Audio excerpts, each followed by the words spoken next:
I'm gonna share. Feel free to share. I haven't saved it yet, so we're good. So I'm gonna share while I introduce myself. I will share and say hello, everybody. I am Melissa Krechler. I am your host of Just Alive, giving you something to talk about live TV. And this is my guest today, Angie Romero. And I'm super excited to be talking to you today. So let me hand it over to you so that you can introduce yourself and tell everybody kind of what you do.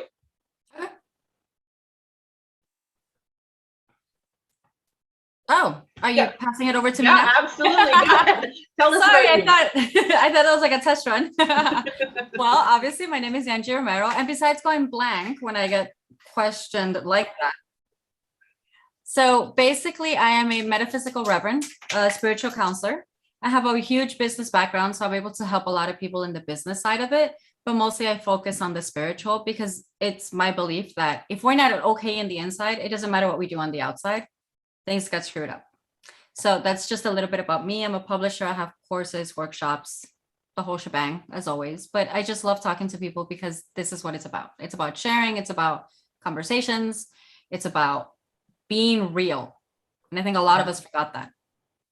You know what? I agree. I completely agree. And that goes perfect with the conversation we're having today, right?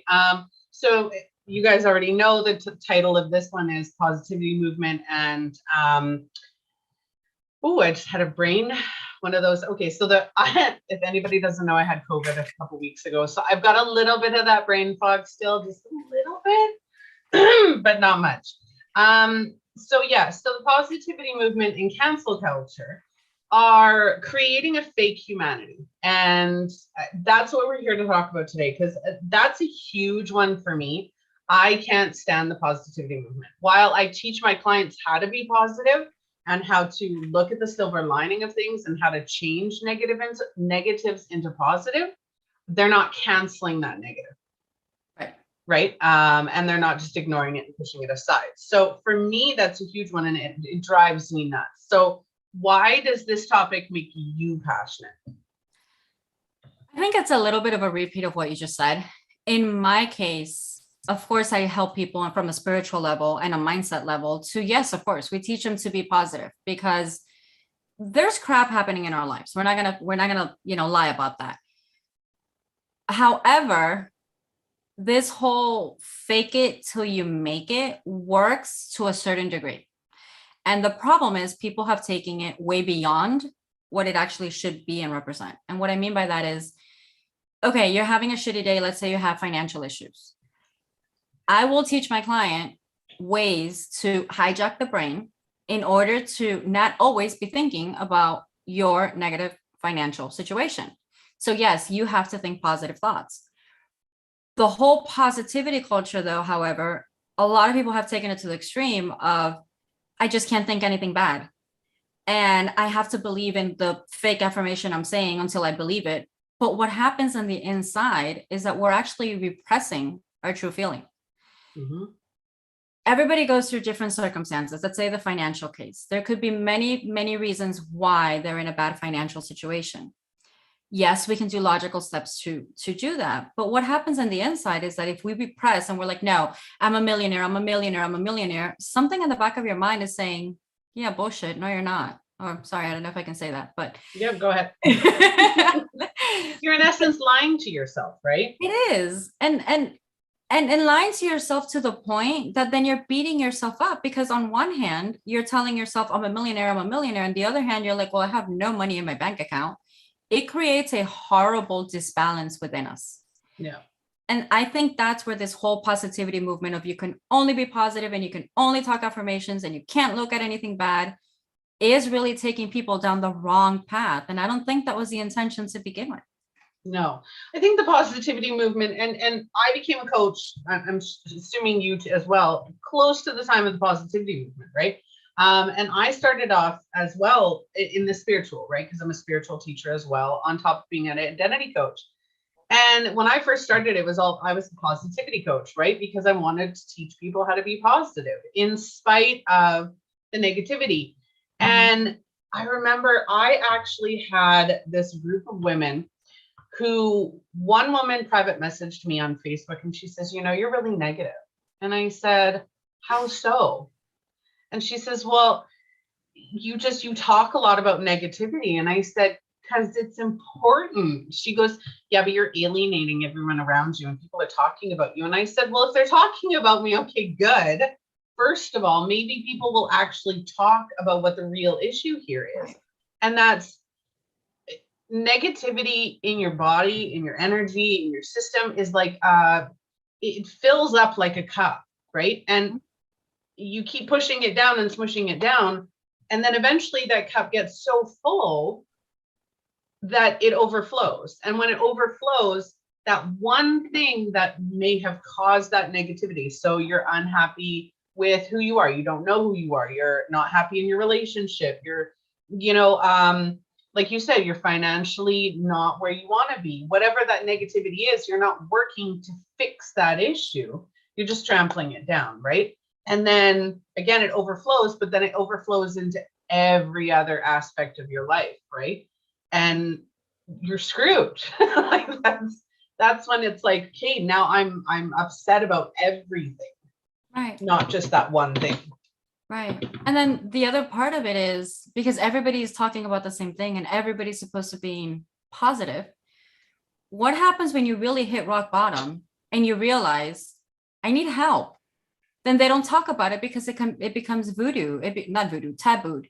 It becomes a taboo subject that I can't let anybody know the real me and what's really happening because I'm supposed to be positive. So in my case, and I'm sure it's many of us with the spiritual realm that we work around the spirituality, even if it's just for ourselves. But as a metaphysical reverend, as a spiritual guide, as a teacher, as, a life coach, whatever it is that we are, we're humans. Yep. I can't always show up and be positive and be happy. I mean, there are days that I'm with everybody else struggling and this and that. I'm human. You're supposed to have those moments. Exactly. And that's what I try to get to people. It's like, you need to stop looking at them as problems and look at them as, okay, what is this teaching me? What is this showing me? And sometimes it's a lot of inner work that a lot of people, which is the other thing that I deal with, a lot of people don't want to do inner work because we don't want to see the ugliness inside us. We don't want to say we're the problem. Everybody's a reflection of everybody else. If you and I have a conversation right now, and let's say person C is going to listen to this and they have an issue with what we said, it's not an issue with me personally. However, if it touched their button, it's because it's something that's bothering them in the inside. So They have two choices. They can be blindfolded and say, no, this just didn't work. They weren't being positive and talking about positivity. And that's why I feel negative. Or they can look in and say, why did this touch my button? Let me face that. Let me accept that. Let me deal with it at my root level. Let me get help if I need help from somebody. And sometimes help could even be just having coffee with a friend. Yeah. We take things to the extreme. Yeah, absolutely. It's mind-boggling. You sit there and I'm not going to say we're at a higher level. Sorry, my cats are absolutely freaking out in the background. I'm not going to say that we're of a higher level of knowledge. In a way, yes, because we've tapped into that, right? Mm-hmm. You and I have that capability of saying, okay, today is a day where I'm going to feel down for a little while, but what is it showing me, right?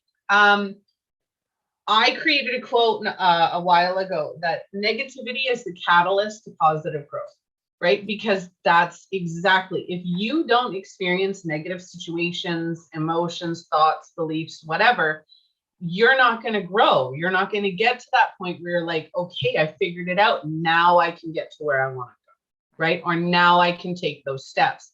It builds confidence. But a lot of people get stuck in it and they're like, well, I can't, or I won't, or my biggest pet peeve and my goal is celebrities. People who are in the spotlight. It doesn't even need to be celebrities, right? Lawyers, accountants, doctors who have this reputation to uphold. Right. They won't talk about how they feel. Right. Because if they do, they're ridiculed, they're run down, they're rejected. For what? Because somebody else doesn't like what they believe? That's not how humanity is supposed to be. I can look at somebody else, and if we're going to an extreme, we can look at my family members, and I don't talk to any of them. I've completely removed them because they are toxic.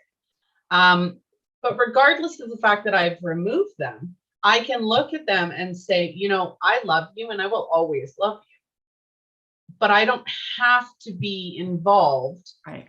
with the way you treat me, right? If you don't like the way somebody talks or the way somebody acts, that's on you, right? If I don't like how they make me feel, that's on me. But I Right. have to say something, right? And I think that people nowadays, it's this vicious cycle, right? I'm gonna ignore the negativity, and then I'm gonna keep getting into abusive relationships because I'm not working on the actual issue, Mm-hmm. right? And it's so much hurt in the world, and things that could be fixed or by only just even acknowledging them. And I think that's what drove me to become where I am today, right? And to be the person that I am today, helping other people, is the drive that I know how to help this. I know how to help you. What do you need? Right? Like let's finally dig deep. Right. And I mean, if we're going to get metaphysical and spiritual for a minute, we live in a world of light and dark. We live in a world that's called duality. So light and dark doesn't mean, oh, good and bad. It just means everything has an opposite. Mm-hmm. But because of that interaction of duality, like you said, that's where there's growth. That's where there's transformation. If we're only spinning one wheel, obviously something's going to get unbalanced. I mean, if you logically think about it that way. But what happens? So many people are told, let's call it the new age movement. Oh, think happy thoughts and co-creation and all of these things you can manifest. So they're all trying to do those things with their mind and with the positivity and with the things, but they're not working on themselves. So everything falls to pieces because it's not coherent. Yeah. And I think that's what I find in society. We're not being coherent in many different things. Yeah. I don't watch the news. I've never have, but I don't watch the news.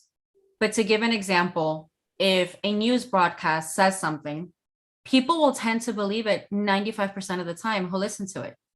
They don't look into it. They don't do research. They don't really say, let me listen to something else. Let me figure this out for my own if what I'm listening and agreeing to serves me. Yeah. And I think that is where our humanity is showing us right now, that it's like, how many people are just blindly following, even if it's this so-called positive movement, people are just blindly following without really looking. How did this start? How does this help me? What does it really mean? How do I balance what I'm finding out? Yep. Or creating their own beliefs, right? I think that's what it comes down to. Right. And that's the other part of it. So let's say somebody, let's just name somebody in the main spiritual guru thing. They came out with an amazing quote. They came out with an amazing book. Then people start quoting the book. They start doing this. They start doing that. But they start adhering to the beliefs of somebody else. And like you just said, they don't form their own. Yeah. And we are all gurus. We are all masters. We are all avatars of our own human life. Yeah. And the way I explain it to people, it's without getting it complicated. I know that if I jump off a roof, I'm probably going to kill myself. So I'm not going to do it. However, if I see this life as a video game, and I am this little character called Angie in the video game, then it becomes a game, as in, what can I really accomplish? And I have to figure that out on my own, because if I'm following the avatar, the character in the other game next to me, his, little control thing, he can be pressing other things that I have no idea. And yet I'm still trying to be like him and not following my own game and my own path. Does that make sense? Yeah. Oh, for sure. For sure. Absolutely. And that's the thing. When we're kids, a lot of those beliefs are created for us, mm-hmm. right? By our parents, by our peers, by things that we witness and experience in everyday life, right? Those beliefs are created, and then it's like that shapes the entire rest of our life, right? I was gonna say something and now I can't remember, of course, right? Well, actually, I'll step in here if I can. Yeah. When we do our own work, when we think for ourselves, when we say, where did this belief come from? Where did this value come from? And then you either accept it, okay, I do still agree with it, or yeah, hell no. And I'll give you a perfect example. They'll probably never listen to this, some of my sisters, because they don't believe in any of this in that sense. So I'll won't name names, but I'll talk about them. My mom passed away a year ago. I've been doing the spiritual work for 20 years. Of course, the first things we talk about is many of our beliefs come from childhood. Now, 20 years later, plus she has passed away, I see myself, and I don't mean compare myself in a bad way, but I see where I am in relation to my beliefs, what I was taught, what I felt, towards what some of my sisters have felt that have not gone through the work. And it is so freaky to hear their teenage daughters come to me and say, I can just talk to you because obviously you're not mom, but mom said blah, blah, blah, blah. And it's like hearing my own mother's voice with the exact same words. Yeah. And what kills me is I know my sister doesn't actually truly believe that, but she is so conditioned to respond to what she was told when we were little, that that's the first thing that comes out of her mouth when her teenager, how she has to talk to her. And I'm like, God, that is so freaky. Like, I can help my niece because she's asking for help, but it's like, I can't do anything for my sister because she doesn't ask for it. And I am nobody to intervene. If she doesn't want help, hey, I'm not going to go roll over them. Yeah. But the beliefs coming from our childhood and stuff like that and even the positive ones that we think we were taught that this belief is good for you because this will be a good result is still a bad positive movement because maybe that belief was wrong. Yep. That, and then segueing into that is the cancel culture. And here's one of my favorite examples for the cancel culture. Okay. You have friends, right? Mutual friends with somebody else. You go out and you meet this person for the first time, right? And everybody's told you how horrible this person is or what this person does, or they're really negative or whatever it may be, right? You go and you meet this person and this is a question for all the viewers, really, is when you meet this person, are you automatically thinking in the back of your head that this person is horrible because you were told that? Or are you going to, or are you the type of person to say, hey, I'm going to make up my own mind and I'm going to allow my own, gut feeling, right? Your intuition is your gut feeling, right? If I go and meet somebody, I know within probably about 30 seconds to a minute whether I'm going to like this person or not, and that's it, because it's energetic for me, right? It's, hey, okay, I like you. Okay, this person said what? Well, maybe they're just emotional about it, right? That's what cancel culture is. And a lot of the time, that belief and that ability to just zap into that cancel culture comes from our parents. We make friends at school. We bring that friend home. Our parents say that person's not good. You shouldn't hang out with them. Even though that person is probably the sweetest person in the world, but your parents said they weren't good enough for you. Right. Right. And that can be taken into so many different concepts. Just let's say people who are artists, how many years and decades were they told, if you want to be an artist, you're going to be a starving artist? Yeah. And people just buy into that. Now, we do have the power of co-creation. If we believe that, we are going to build that, because that belief in our head is, I'm an artist, therefore I know I'm not going to have money because I'm broke. That's a belief. But yeah, it's the whole thing, as in everything and everybody gets canceled and everybody falls along with it. And that's my thing. And that's why I wanted to talk today, because people follow what they're being told to follow. They don't stop and ask the questions to themselves. Yep. What is that quote? The blind leading the sheep. And while I'm not offending or intending to offend anyone with that comment, it's, if you don't know where you're going, you just blindly follow, and then everybody else is going to blindly follow you. It doesn't make sense. And it honestly, it drives me nuts. How judgmental. And I wanted to really point that out. And this is firmly my belief. So take it as you will, viewers, Angie, take it as you will. Cancel culture and positivity movement is so judgmental. And that is one of my biggest pet peeves. I use this word very sparingly and very rarely, but I hate judgmental. I hate it with a passion. It is something that I don't think anybody has a right to be. Right. Unless it is morally wrong for you, walk away. Right. Right. Right? Walk away. Unless it is morally or legally wrong, it is none of your business. Yeah.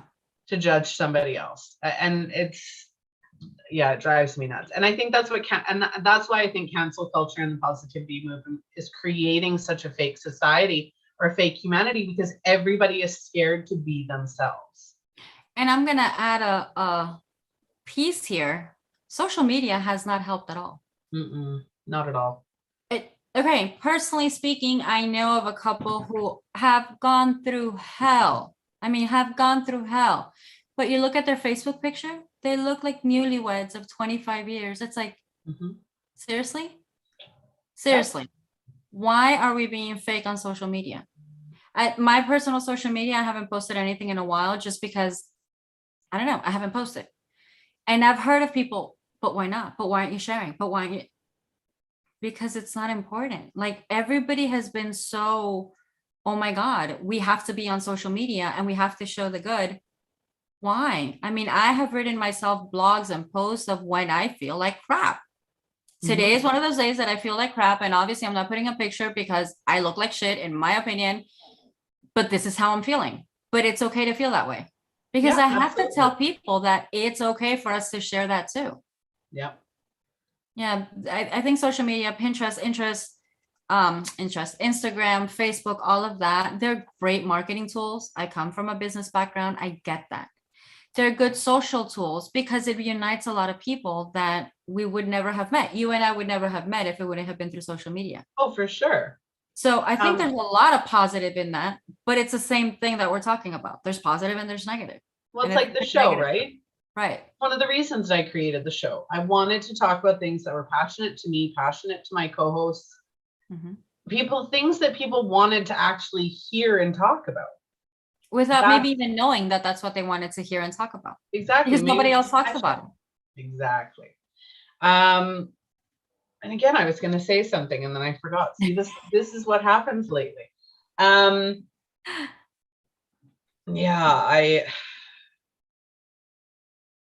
we were talking about cancel culture, and then you mentioned, like, these cats are ridiculous. Sorry. I'm the crazy cat lady. I have a ton of cats. And it just so happens that like 4 of them decided to lock themselves in my room while I was doing the show, and I didn't even know. So yeah, now they've decided to fight and scrap and eat. Welcome all. They're fine. Exactly. They're fine.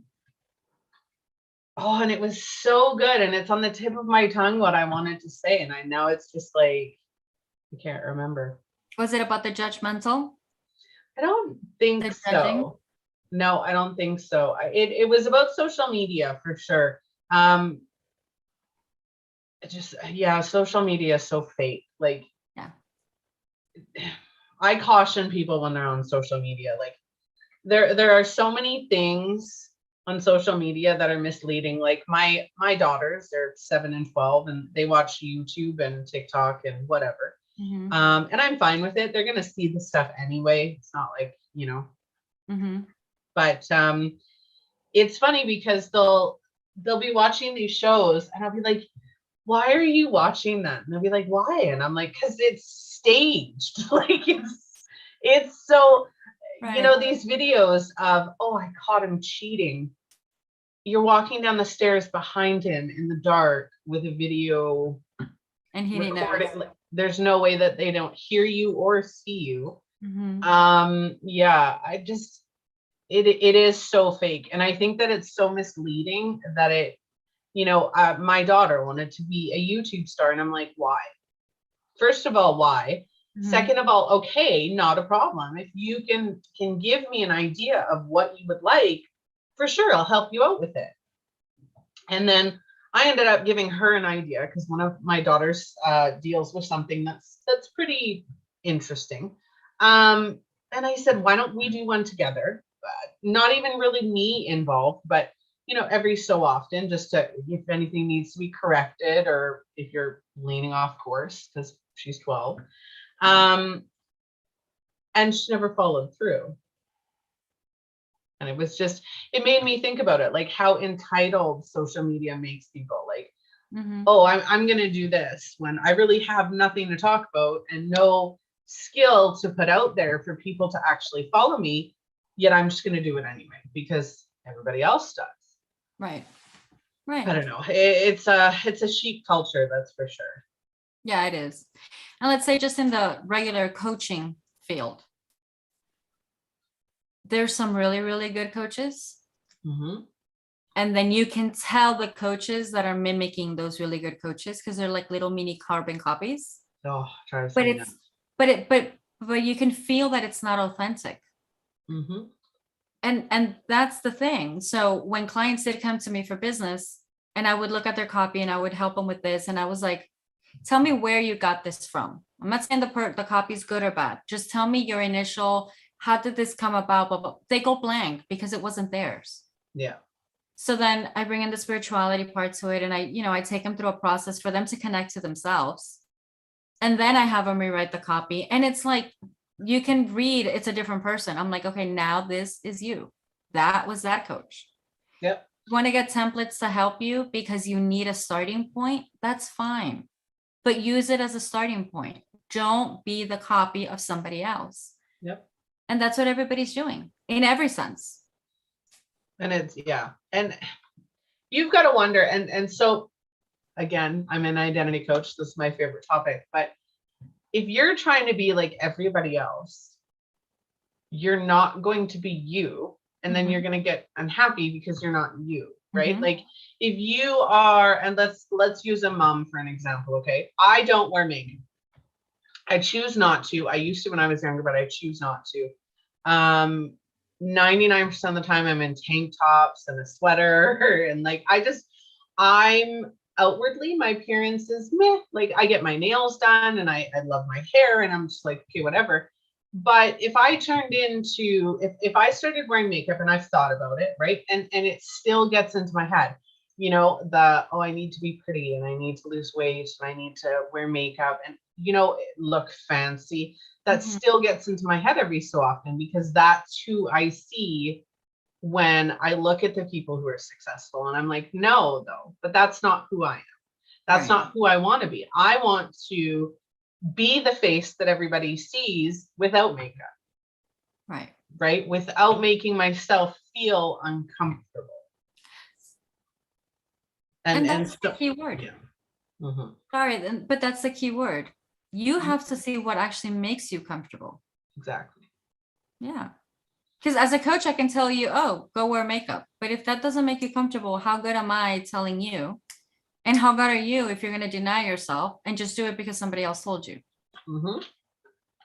Exactly. Yeah. I like it. And I think you and I have a similar style in that where our clients, and I try not to make the shows necessarily about what we do, but in this sense, it has a lot to do with what we do because me being identity, you being spiritual, it comes down so much to the cancel culture and positivity movement because all of that takes away from who you are. Right. And that's where that's what I was going to talk about is that's where that fake humanity comes in.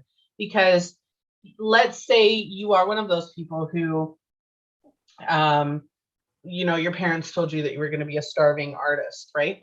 And then they're like, no, you have to become a doctor. And I read a book. I can't remember what it's called. I have it downstairs. It's a spiritual book. It's a lady who is actually a spiritual medical medium. And she was talking about the story of this dentist. And he didn't want to be a dentist, but his parents told him that he had to, that was the only way he was going to be successful and happy. So he became a dentist. And he hated it, hated his life. He on the outside, as somebody looking in, he would have had a beautiful life. He had a wife, he had kids, he had, the career, the money, all of it, right? But on the inside, he was dying. And he was denying himself. He was denying what would make him happy. He was denying everybody else. And and she ended up telling him, and she did, and this is in the book, she ended up telling him that, you know, if he continued this way, he would eventually, you know, pass away. And I think 6 months later, he did end up passing away because he was just that unhappy. Wow. Right. And I think a lot of that, you need to know who you are. And I don't know, men, women, mothers, fathers, from the time you're born until you become a young adult, you're figuring out who you are. Right. And on top of that, you're also taking all those beliefs that everybody else is. Then when you get to the adult stage, you know, let's say you get into a relationship and you get married. Oh, well, now I'm not just Melissa. Now I'm so-and-so's wife. Mm-hmm. Then you have kids. Then it's like, oh, okay, Melissa gets farther and farther away because now on top of being Melissa and on top of being Tom's wife, I'm now this, and this person's mom because I have 4 kids. So it's like each one of those things, you lose yourself a little bit more every time because what you want or what you need gets put aside. That's what the positivity movement is doing. That's what cancel culture is doing. Yeah. Because those little feelings of being sad or those little instances or even the big instances of negativity, this is a funny one I like to talk about is, oh, and I just lost it again. Whatever. Oh, yes. Okay. So your identity, and we're going to go spiritual here because this is my favorite spiritual analogy, is negativity is like a teenager. It's like, or a toddler, sorry. Your spirituality will keep being like, hey, right? Like, I'm here. Hi, like a kid, right? Where it's like, hey, I want your attention, right? Your spirituality as you get older is like wanting your attention, right? And because we're taught to feel scared of it, to brush it off as imagination or coincidence or whatever it may be, whether it's religious or just beliefs or whatever, we brush it off. And every time it happens, it keeps causing a little bit more fear and a little bit more fear, and it makes us unhappy, right? So the negativity. Eventually, your spirituality and whatever your gifts may be, spirit, I always say that it's spirit. It's spirit coming down and saying, hey, hi, like I'm here, acknowledge me. And this is especially true for the people who are, you know, spiritually inclined in nature with the spiritual gifts and abilities. But it gets to the point where that, hey, hi, how are you, turns into a spiritual awakening. And that spiritual awakening is not fun. Especially the older you are and the longer that you've been ignoring it, that spiritual, it's like it consistently gets worse. The temper tantrum, right? At first, spirituality is like, hi, like knocking very quietly on the door. Can I come in? Like, acknowledge me.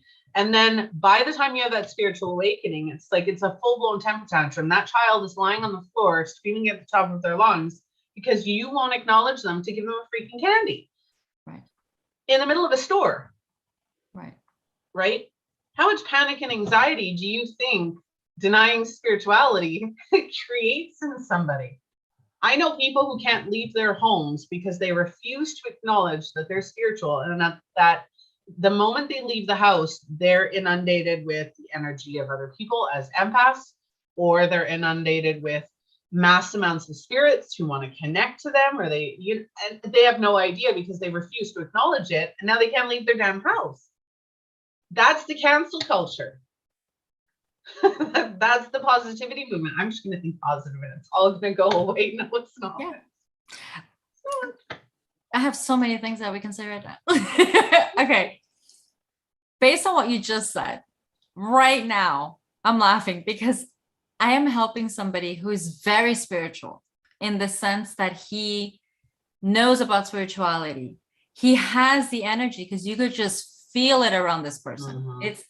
But he's very aware of it. He knows about AKA spiritual world. He knows like the mysticism. Let's put it that way. Yeah. But he's never connected to spirituality as in him as spirit. So he asked me the other day for help. He's like, if I were your client, how would you help me start? And I go, easy. Just start 5-minute meditation. That's all I'm giving you. He's like, that's it. I'm like, 5 minutes. Every day for 5 minutes, just meditate. So every day I'm getting a call. This is what happened to me. And the reason I'm laughing is because I know he's very spiritual. He knows he's very spiritual, but he's never opened that door to spirituality. So that second day that he tried meditating, he calls me. He's like, I'm going schizophrenic. I am hearing voices. So I laugh because, and he's like, don't laugh at me. But he was laughing, but he's like, don't laugh at me. I'm like, oh no, I'm not laughing at you. I'm just laughing at the fact that I find it funny that within 2 days, you're already hearing voices of, that they've been around. Mm-hmm. Now you have to focus on breathing in and breathing out, because the point for meditation in his case is to bring his thoughts obviously down to stillness, which he never does. But the fact that he could already start hearing things, he's flipping out. It's something that has not been taught to the majority of the people. Yeah. You and I have gone through it. Everybody has their own experience. The first time I meditated ever in my life and really meditated, I left my body. And when I came back, I did not want to come back. And I couldn't move this damn body because I was like, I was just feeling so light. Meditation should come with its own warning. I actually did a video on meditation that I get so irritated, and I love you all for trying to teach meditation. So anybody who's watching who teaches meditation, I love you, but please stop teaching it if you do not give the warnings. One, and this is my opinion, so Angie might disagree, but that's okay on this show. We're allowed to disagree. Number one, meditation is not to remove everything. It's to calm your body, and it's to make sure all your emotions are gone so that you can think logically and go through whatever needs to go through, right? Spirit wants to come through. If the thoughts of the day want to come through, meditation is to calm your body, your nerves, just calm. It's to put you in a happy place. That's all it is there for. Side effects of meditation should be number 2. You can start rocking. You can astral project. You can start shaking.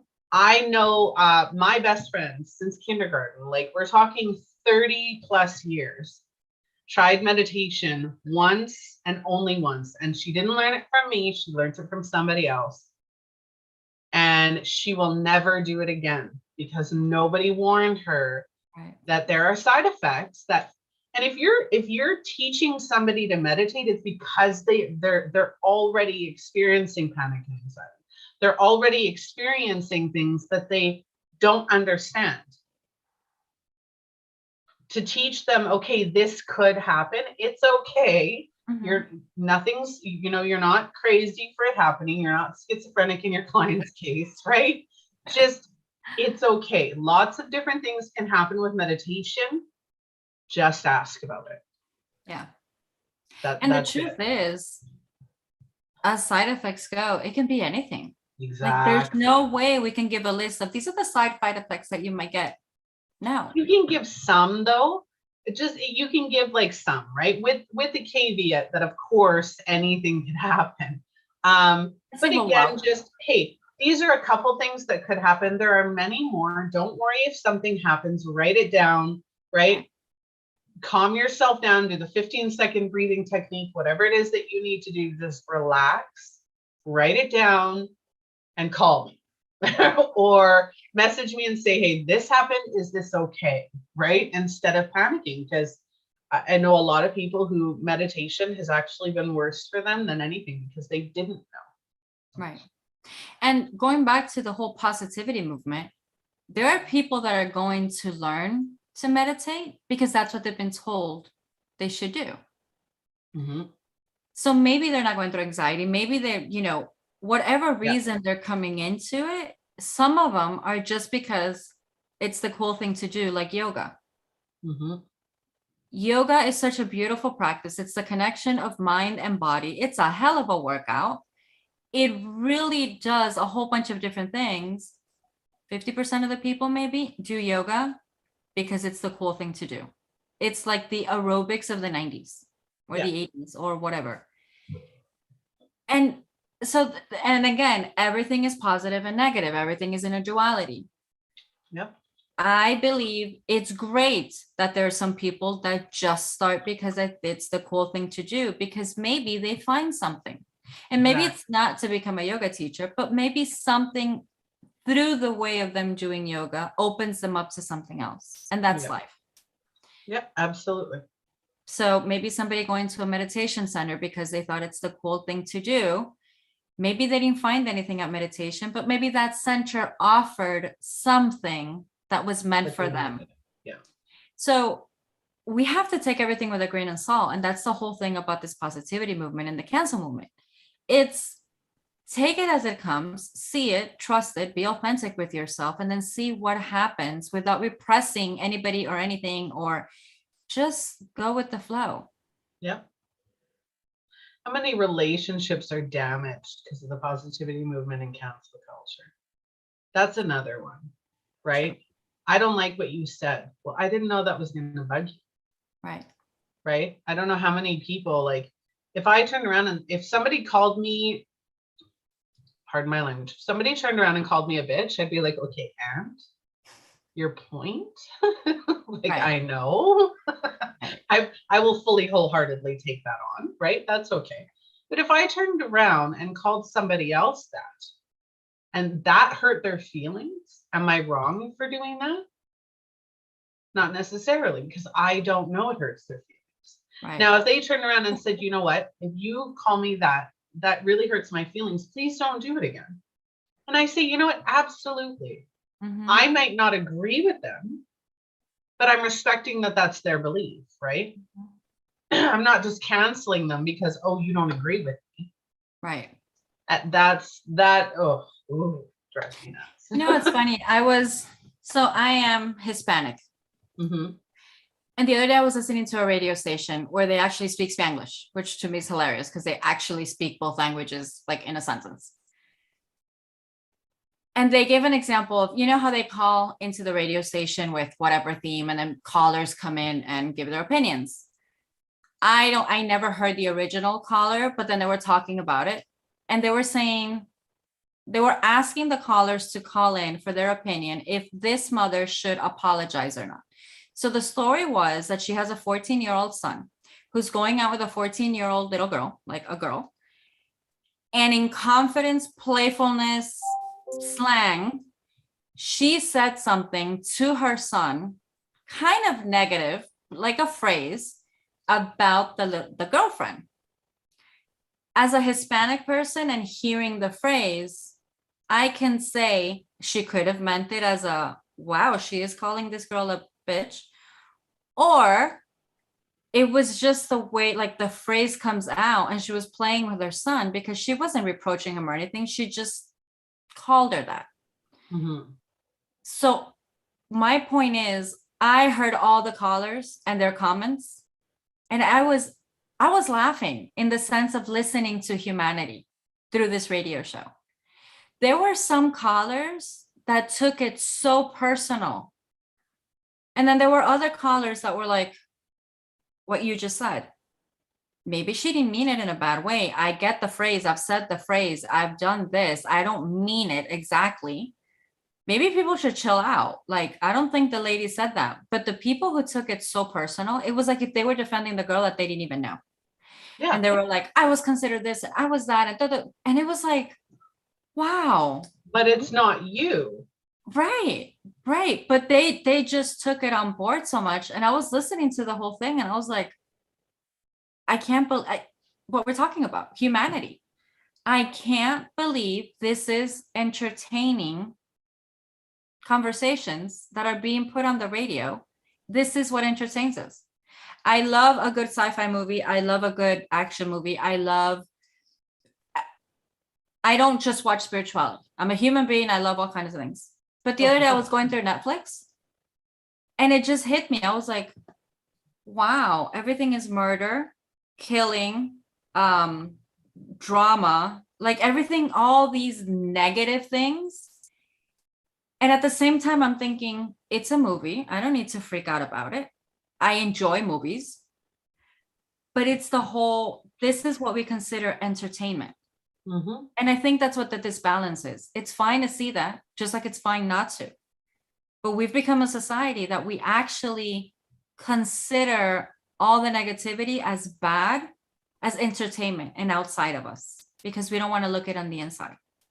That's like body positivity. What was it? The 50s, 40s, 50s, where they would wear the one-piece suits. You couldn't wear dresses to the knees. A woman's sexy body at that time was not what it is today. Right. Right. Having a full figure, right, was sexy. It was healthy. At that point, healthy was sexy. Right.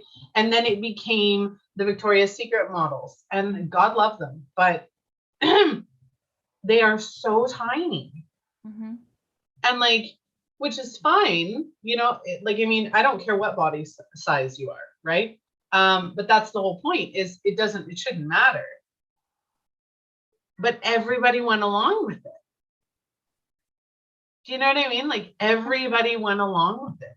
Right. And it's like, okay, it went from full figure to absolutely tiny to now we're getting into a society where, you know, being overweight is beautiful. And it absolutely is. I'm overweight myself. I'm, you know, over 200 pounds myself. But it's interesting how, not necessarily the cancel culture, but you can kind of group it in with the cancel culture, is if enough people agree to something, it becomes that way. Yeah. Do you know what I mean? Right. And if enough people agree that I'm Jessica, am I going to become Jessica then? Right. Right. And that's, I think, the question that the cancel culture brings to me is, how much are we changing about our own identities, about everybody else's identities, because of these movements? Right.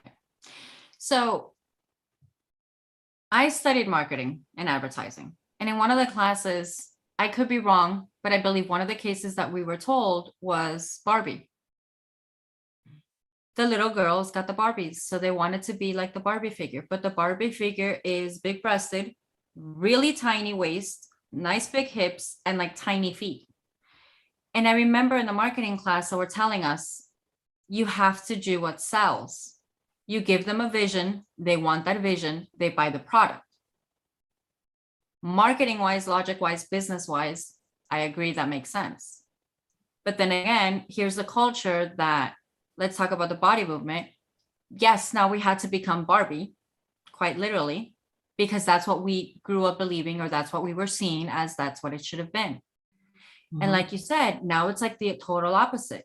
It's the plus size women and plus size models. And although they're trying to include all sizes are beautiful, in my eyes, I've seen that they're pushing one more than the other. And again, all of our bodies are different. You could be your weight, but that might be good for you. Versus if I'm that weight, it might not be good for me because my body's different, my height is different, whatever it is. Yeah. So there's no perfect way. And now they're trying to make it perfect. Everybody is perfect, but let's push this way because most of society is this way. Okay, so then you're not doing what you're preaching. No. Yeah. It's like relationships. We grew up on Disney movies. Oh, yeah. I love that one. I need to find Mr. Tall, Dark, and Handsome Prince Charming. Yeah, and you can solve the problems until you get there. I found him, and he ended up being abusive and a cheater. Yeah. Now I have tall, light, and bald, and he's great. Right? It ends up being my twin flame, right? I never thought, growing up, that I would be with anybody who didn't have hair. Oh, that's a whole different conversation. Yeah. Right? But I ended up marrying my husband, who is not only bald, but has very little to no body hair. And I'm just like, yay! Right? I didn't want, my mom was horrible or not horrible, but my mom ended up with guys that were just really hairy everywhere. I couldn't stand that. So it worked out, right? Where I got what I really wanted, but Right. it's like the Dirty Dancing picture. I think I can't remember if I shared that on my profile or not. We all grew up Dirty Dancing, right? I'm 83, so I grew up with Dirty Dancing. That was like my go-to movie. And there's the cabin scene Mm-hmm. where he's shirtless and like just wearing the dress pants. That's my husband. Mm-hmm. I get that like daily, which is Okay. great, right? Mhm. So I got my dream, like really what my dream was. But for years, I never knew that. Right. I literally figured that out in 2021. I was like, that's why that drives me nuts, right? And that's the thing, we're conditioned, right? Yeah. And I really caution everybody to question whether the conditioning or what you believe to be true is actually your truth or somebody else's. Yeah.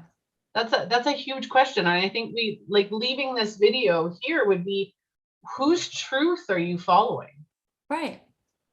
And it's not even to agree with mine or with yours. It's to open your eyes to see precisely what are you believing, what are you following, what is really going on. Exactly. Yeah. Right. And that's the point of this show and having co-hosts, right? We can Mhm. completely disagree, and that is totally fine. Your belief is still 100% valid, Right. as is mine. Right. Just because people disagree does not make somebody else's belief invalid. Yes. Doesn't work that way. It's funny because in the back of my mind, I keep thinking, because it's been happening to me. So I don't know if you remember my profile picture. It's a very sexy picture. Okay. And yet I am a spiritual reverend. There are comments in people's heads that say, well, you shouldn't dress like that. You shouldn't talk like that. You shouldn't. Why? Because of a title? Because of what you think it should be? Because of what you learned from what you've seen? I mean, it's the whole thing. It's literally this whole positivity and judgmental and cancel. It's in so many areas of our lives. We can talk for hours because it is in so many areas of our lives. It's not even possible. I have a metaphysical reverend who, when I was living in a different province, I'm in Canada. So when I was living in a different province, I met this woman. I was just starting my spiritual journey and just awakening to my own gifts and abilities. And I met her, and it was just like, right?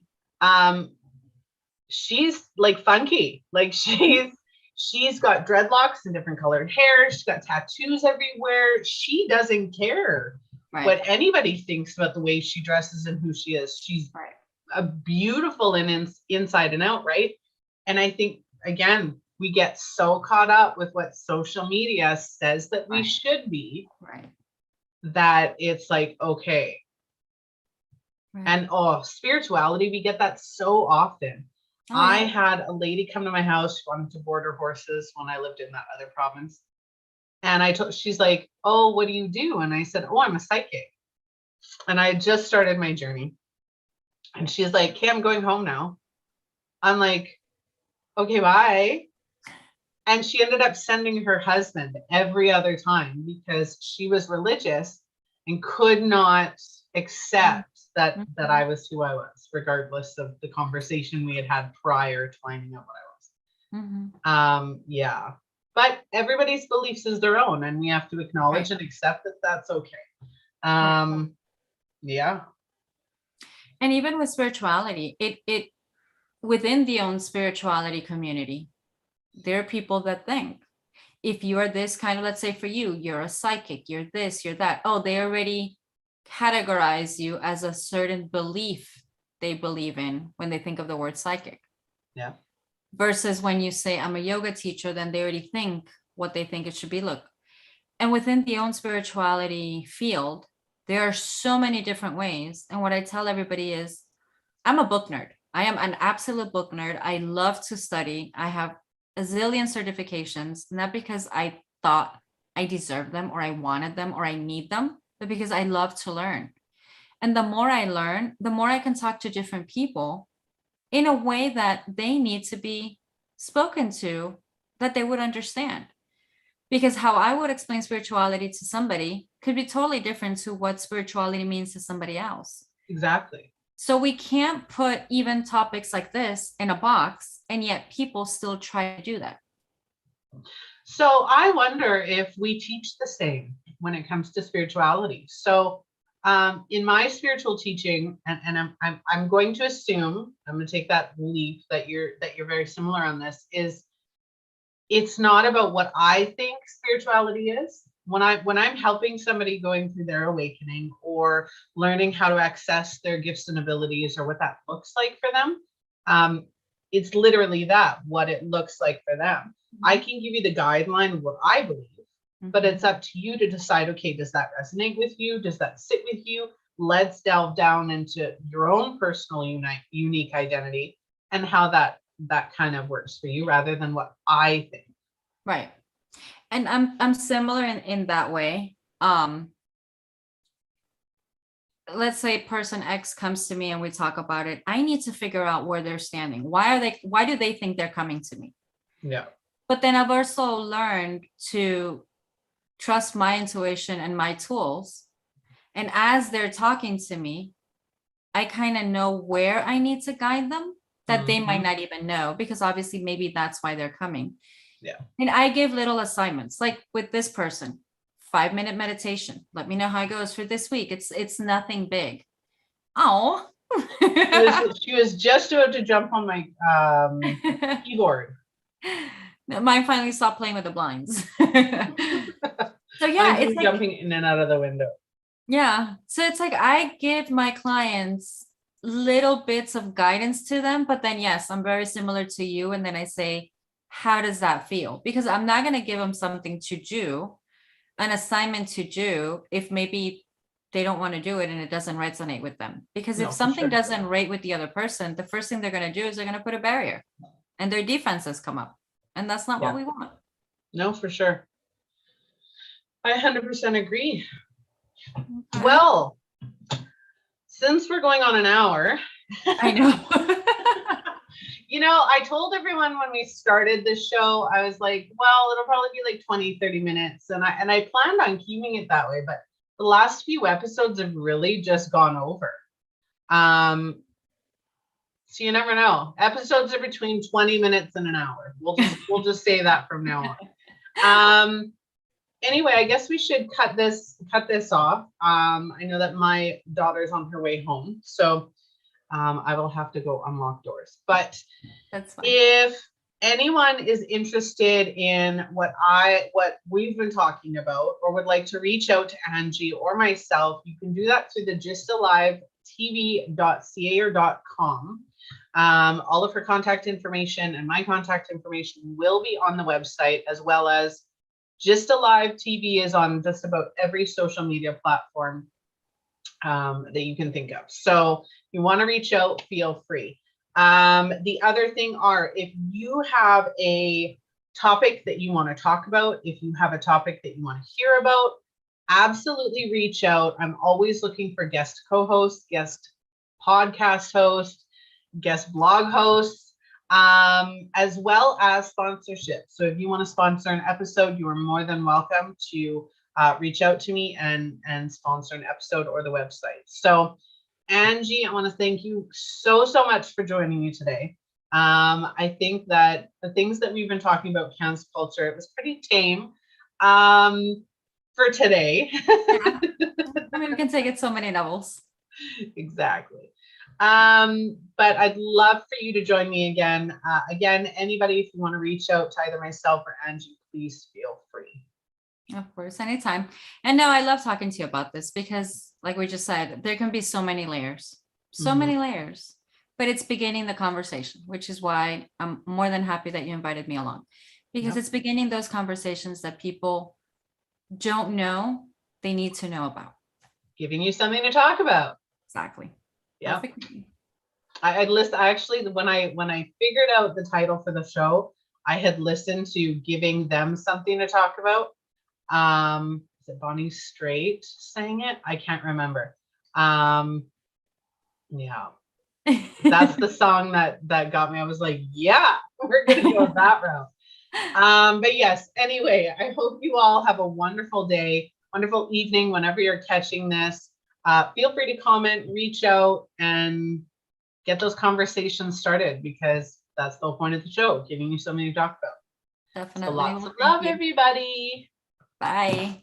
Bye.